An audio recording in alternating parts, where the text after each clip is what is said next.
ओम नमः शिवाय। ओम नमो भगवते वासुदेवाय। ओम। माघ मात्म का 22वां अध्याय। इतना कहकर भगवान अंतर्धान हो गए। तब देवनिधि कहने लगे कि महर्षि, जैसे गंगा जी में स्नान करने से मनुष्य पवित्र हो जाता है, वैसे ही भगवान की इस कथा को सुनकर मैं पवित्र हो गया। कृपा कर उस स्तोत्र को कहें जिससे उस ब्राह्मण ने भगवान को प्रसन्न किया था। लोमश ऋषि कहते हैं कि उस स्तोत्र को पहले गरुड़ जी ने पढ़ा, उनसे मैंने सुना। हे विप्र, यह स्तोत्र अध्यात्म विद्या का सार, पापों का नाश करने वाला है। वासुदेव, सर्वव्यापी, चक्रधारी, सज्जनों के प्रिय, जगत के स्वामी श्री कृष्ण को नमस्कार है। जब स्तुति करने वाला जिसकी स्तुति की जाए तथा सभी जगत विष्णुमय है, तो किसकी स्तुति की जाए? जिस भगवान के श्वास वेद हैं, फिर कौन सी स्तुति उनकी प्रसन्नता के लिए की जा सकती है? जिसको वेद नहीं जान सकते, न वाणी न मन जान सकता है, उनकी स्तुति में अज्ञानी क्या कर सकता है?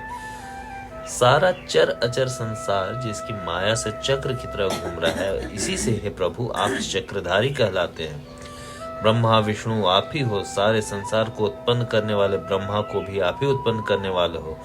जब जीव शरीर को धारण करता है, तब उसमें ज्ञान उत्पन्न होता है।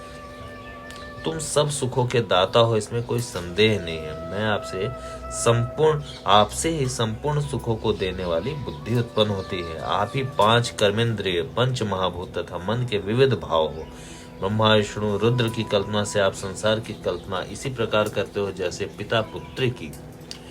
कवियों में जो रूप शोभा देता है, उन निर्गुण विष्णु भगवान को मैं नमस्कार करता हूँ। जिसमें ज्ञान रखने से श्रुतियों में कहे हुए कर्मों को लोग करते हैं, उस परम ब्रह्म को मैं नमस्कार करता हूँ। मैं उस सत रूप हरि को, जिसको योगी लोग सब प्राणियों में आत्म रूप देखते हैं, उपासना करते हैं, जिसको अद्वैत कहते हैं, यज्ञ करते हैं, उस माधव भगवान को मैं नमस्कार करता हूँ। मनुष्यों को माया मोह में पैदा हुए विचित्र आभास, अहंकार तथा ममता को जानकर खो देते हैं, उन भगवान को मैं नमस्कार करता हूँ। संसार में मनुष्यों के मोह रूपी वायु से सदा भभकने वाली ज्वाला आपके चरण कमल की छाया से नहीं जलाती। जिसके स्मरण मात्र से मोह अज्ञान रोग दूर हो जाए, उस अनंत रूप को मैं नमस्कार करता हूँ। जिसमें मिल जाने पर और किसी की इच्छा नहीं होती, जिसको जानकर अद्वैतवादी आत्मा को देखते हैं। यदि विष्णु शब्द का अर्थ और उसके विषय का ज्ञान एक ही होता, तो इस सत्य से हे माधव, इस संसार की माया में फंसकर तेरे ही ध्यान में रत रहता। यदि वेदांत दर्शन में भगवान सारे संसार में व्याप्त है, तो इसी सत्य से भगवान में भरी निर्विघ्न भक्ति जो बीज नहीं है तो भी बिना बीज के स्वयं विद्यमान है, सो वह विष्णु भगवान रूपी रंग से हमारे बीज के टुकड़े टुकड़े को, जो सृष्टि स्थिति तथा लय के लिए ब्रह्मा विष्णु महेश 3 रूप धारण करते हैं और कार्य में सत्य रज और तम, इन तीनों गुणों में विद्यमान है, वह भगवान मुझ पर प्रसन्न हो। जो प्राणियों के हृदय रूपी मंदिर में निर्मल देव वास करते हैं, वह भगवान मुझ पर प्रसन्न हो।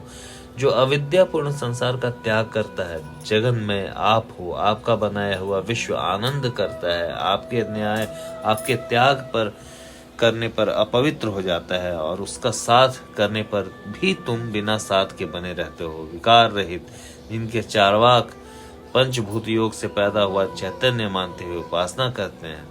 जैन लोग आपको शरीर का परिणामी मानते हैं, और सांख्यवादी तुम्ही को प्रकृति से परे पुरुष मानकर ध्यान करते हैं।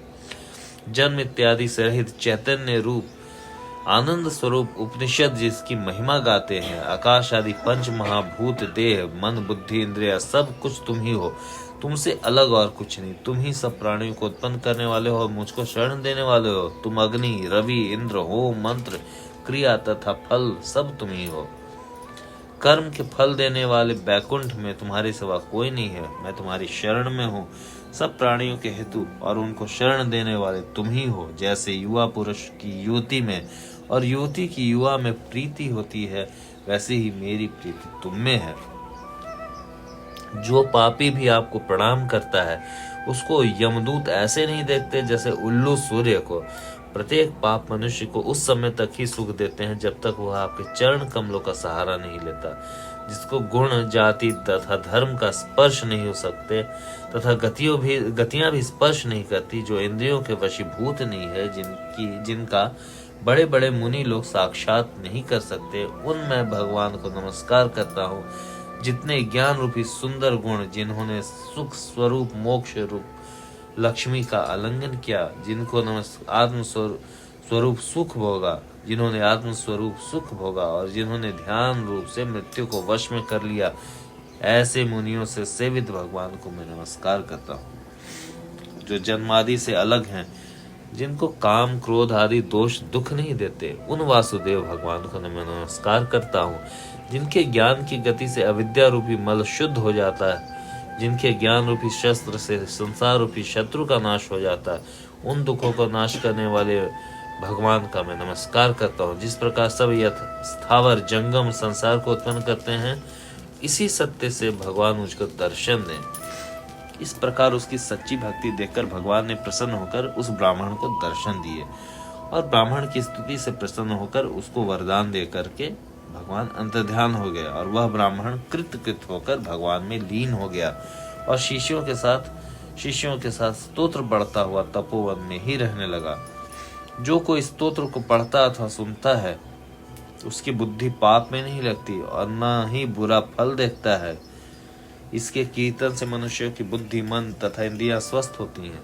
जो भक्ति पूर्वक इसके अर्थ को विचार कर इसका जप करता है, वो वैष्णव पद को प्राप्त होता है।